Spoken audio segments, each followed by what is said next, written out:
Let's turn to a Trinitarian response to biblical Unitarianism. My name is Ariel ben-Lyman, HaNaviy. Normally, we take 30 minutes in this second segment of our hour-and-a-half long study, live internet studies, to deal with the topic of Trinity versus non-Trinity when it comes to certain Bible passages. However, for personal reasons, I won't be able to record a full hour-long or an hour-and-a-half long study. Therefore, the first hour was shortened to half an hour, and the second study will be shortened to 15 minutes instead of the normal 30 minutes. So let's just jump straight into the study. Also, just by way of announcements, we will be postponing the live study next week due to Purim, and we will be picking up the study again in 2 weeks. So let's jump right in. Biblical Unitarian is a website about God and His Son, Jesus Christ. They do not follow and subscribe to incarnation or that God is three persons. So they lay a case for certain Bible passages. I can see on your screen here. They lay a case that if you read the Bible as a whole, then yes, there are passages that kind of talk about this unique nature of God, but those minority verses must fit in with the majority verses that overwhelmingly present Jesus as a human being. And so from their perspective, the few verses have to fit in with the many clear verses. And therefore, even though there are some verses in the Bible that seem to be discussing Jesus as very God, maybe it's just a case of equivocation, or just a case of ambiguity, or just a case of nuancing, or just a case of a kind of the word God there needs to be understood only within a special context, not to mean that Jesus is the one and only God, the only true God, or whatever. So what do they believe? In a nutshell, I've created this short little summary version of what they believe.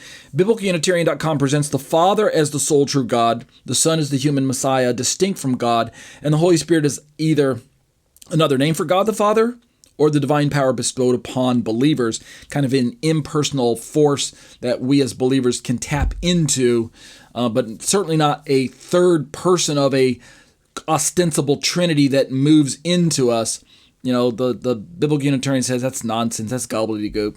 All right, so what are we looking at? We're looking at Micah 5:2. BiblicalUnitarian.com quotes this verse on their website from the NIV as, "But you, Bethlehem Ephrathah, though you're small among the clans of Judah, out of you will come for me one who will be ruler over Israel, whose origins are from old, from ancient times." They go on to explain in their version that the Messiah that's prophesied here is merely a man. And it would make sense that the Old Testament saints, including the prophet himself, would be anticipating a real human being, because that's how all the other rulers came and lived and died, right? If we're talking about a Davidic king, someone within David's lineage that's going to come on the scene, there's no reason to expect a superhuman, right? A quasi-human, a meta-human, a God-man. There's no kind of precedent for that, is what Biblical Unitarian is saying. So therefore, they're going to look for someone like, from Rabbinic Judaism, they're going to look for someone like either Hezekiah or one of David's descendants, or since Hezekiah turned out to be kind of a poor representation of a messianic king, then, you know, because he had his faults as well, and he didn't, and Israel's still in a mess today. Modern Israel, those who are looking for any kind of Messiah, are still kind of waiting for someone who can kind of free Israel from their from the low place that they are in the world today. They're kind of still suppressed, and they're not really.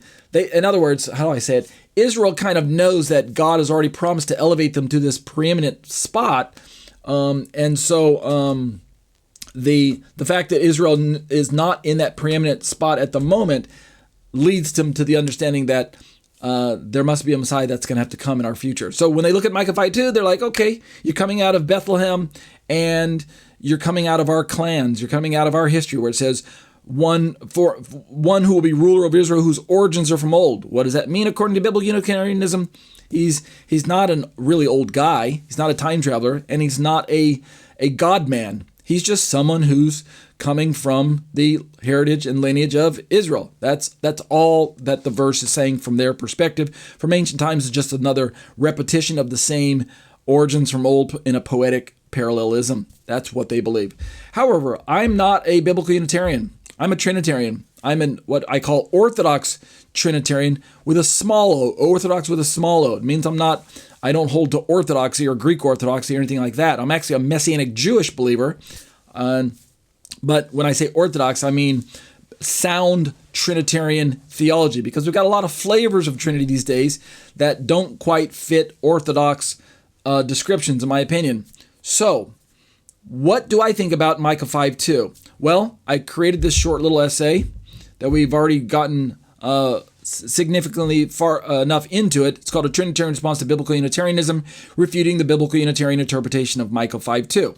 And so we've worked our way down through the first section where we just looked at comments from 3 Trinitarian doctors and 1 pastor.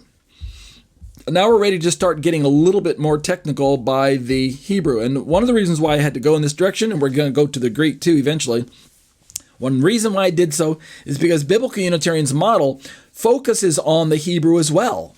And in their focus, they say, if you look at the original Hebrew, the Hebrew simply means, in other places, corroborated as a kind of cross-reference to Hebrew of Micah 5, along with the Hebrew, or compared against the Hebrew of similar phrases in other locations of the Bible. They say, see, the phrases that you're looking at don't have to mean eternity when it talks about this guy who's going to show up. Those phrases like from old and from ancient times just talk about in the past, or details or promises that were made to figures in the past that bear relevance for us today, things like that. This will make sense as I start reading down through it. So let's turn to a brief exegesis of Micah 5:2 in the Hebrew, Tanakh, and its Christological significance. All right, so let's look at it again. We got Micah 5:2 in the Hebrew. And so I'm going to read the Hebrew real quick, and then we'll jump down into a translation that from the Jewish Publication Society. In Hebrew, I wish I could just follow along. Let me see. Can I go like that? See, it won't. Give me a second. Yeah, because Hebrew reads right to left, I can't show you how every word. I can't show you every word as I'm reading it, but just trust me. Va'ata beit lachem Ephrata ze'ir lichot ba'alfei Yahweh. I'm sorry, not Yahweh, Yehuda. It's got some of the same. It's got all the same letters, just an extra letter there, the dalet.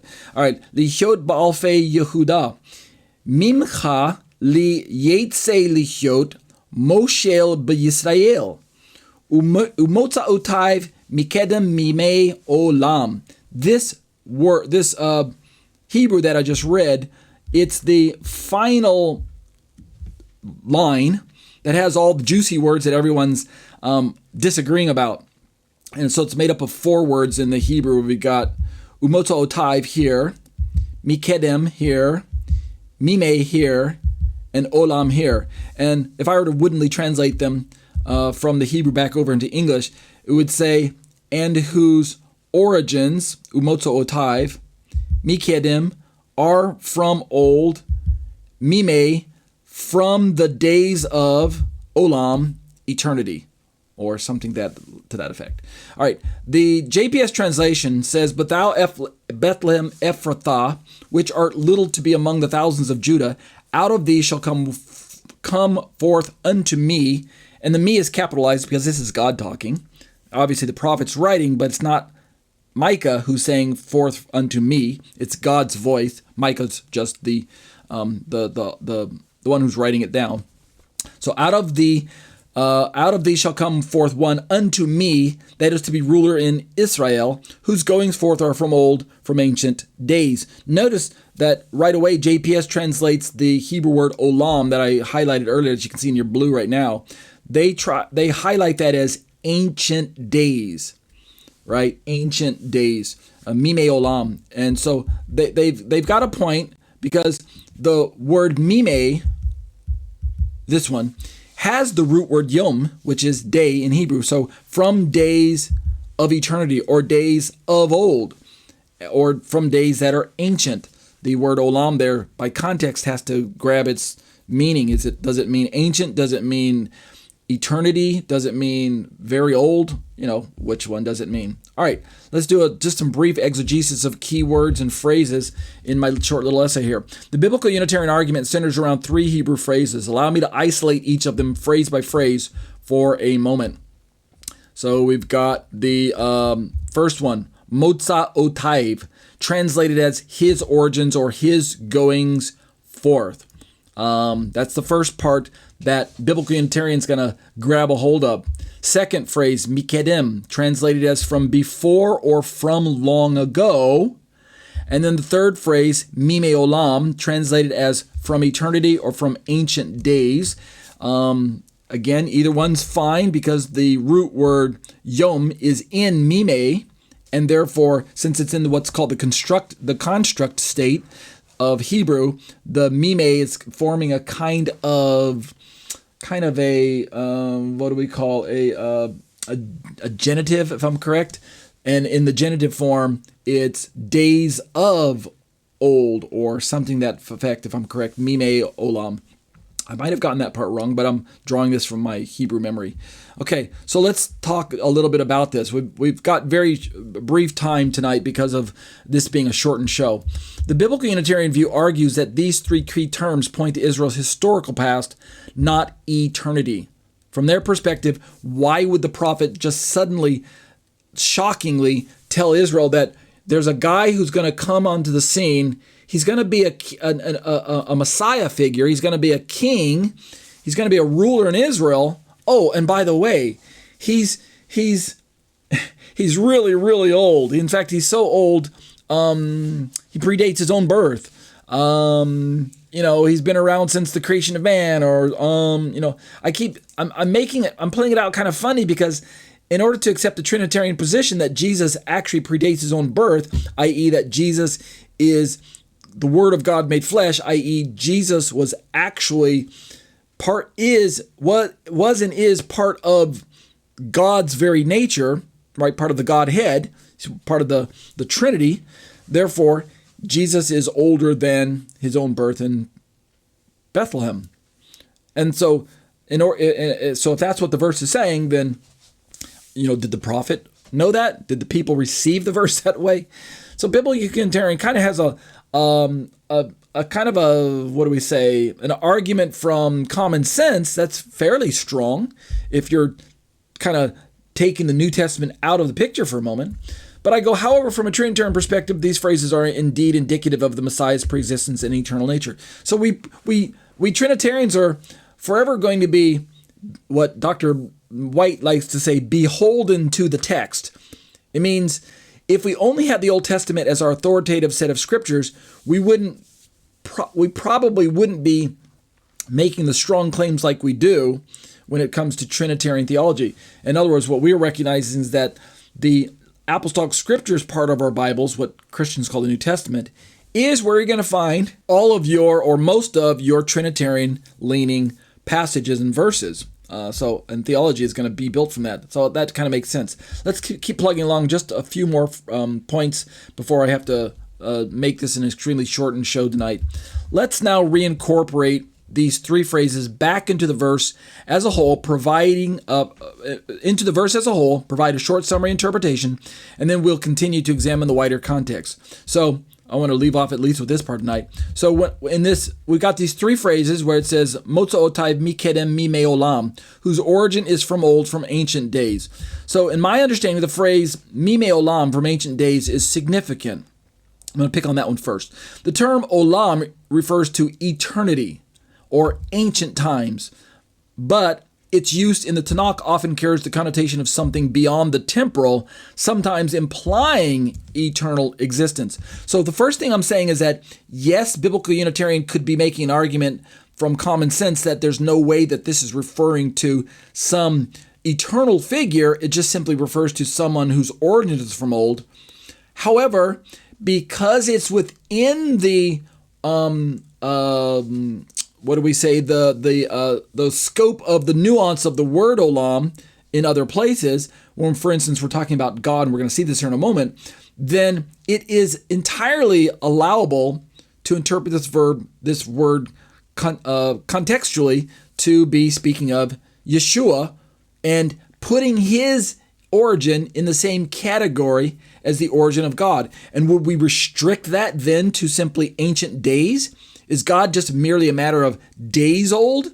No. In fact, when we turn to our first verse for support of this in Psalm 90 verse 2, we see a parallel usage of this olam term in Psalm 92, which reads, quote, "Before the mountains were born, or you gave birth to the earth and the world, even from everlasting to everlasting, you are God." And then I should have represented the original Hebrew there, but the everlasting to everlasting is using the same Hebrew word olam. That's my point. And no one would argue that God is simply very, very old in terms of days or years or centuries or eons. Rather, everyone takes the olam here contextually to mean that God is without beginning. Therefore, when we say from eternity, we mean you had no beginning. Now, of course, I know the biblical Unitarians are going to say, but Ariel, you've jumped to another verse. You've taken Micah out of its context. How do you warrant that this represents this Messiah figure? Well, I'm not just cherry picking, so we have to keep reading a little further to see my answer there. But so let's just keep going, because you'll see my answer as we read down through it. This points to God. Speaking of Psalm 90 verse 2, this points to God's eternal nature, emphasizing that he's not bound by time. And though thus I say, when Micah describes the ruler from Bethlehem as having his origins from old, it strongly suggests a timeless pre-existent figure, which fits with Trinitarian Christology, where the second person of the Trinity, the Son of the Son, is understood as eternally pre-existent before his incarnation. So I'm saying that it's consistent, that Trinitarian theology is consistent with the nuances of certain words that don't restrict it. So I guess the main point I'm trying to say is that if you're going to take the hyper-restrictive viewpoint that there's no way that olam could be referring to some eternity factor for Messiah, then my answer would be no, you're wrong. We can't take the hyper-restrictive position. So at the very least, all biblical Unitarian can do with the eternity in Micah. By the way, this goes both ways, so don't think that this is a slam dunk for we Trinitarians. But at the very least, all I'm saying at this point in time is that when it comes to olam, eternity, this word could be translated as eternity or from ancient days, from of old, or something like that, whose origins are from old. And if that's the case, then if it's eternity, this at least leaves the door open to the possibility that Micah was talking about a ruler who would come, whose origins are from eternity. That's one nuance and one possibility of the meaning of that word olam. Therefore, the biblical Unitarians cannot say it's an open and shut case that Micah definitely could not have been referring to olam as eternity. That's my point. However, this does cut the other way. They're going to show verses, and they're going to say, well, it doesn't say that it definitely is eternity. So I have to concede and say, yeah, you're right. It could be eternity, could be just very old or from ancient times. Could go both ways. But we'll have to keep going more later. Eventually I'm going to talk about Moshe, ruler, that's in that passage, and then Beit Lechem Ephratah, what the significance of that is. And then we're going to keep going at the key points of theological significance. But I'm going to have to stop here because of the shortened show, so you're just going to have to be patient. Unfortunately, you're going to have to wait 2 weeks before we pick this study up. So please be patient with me. In the meantime, while you're waiting, just watch this video over and over again, or go back and go to my YouTube channel at youtube.com at Tetze Torah Ministries.com and watch previous videos on this topic so you can kind of be ready when we jump into this 2 weeks from now. But that'll do it for a Trinitarian response to biblical Unitarianism.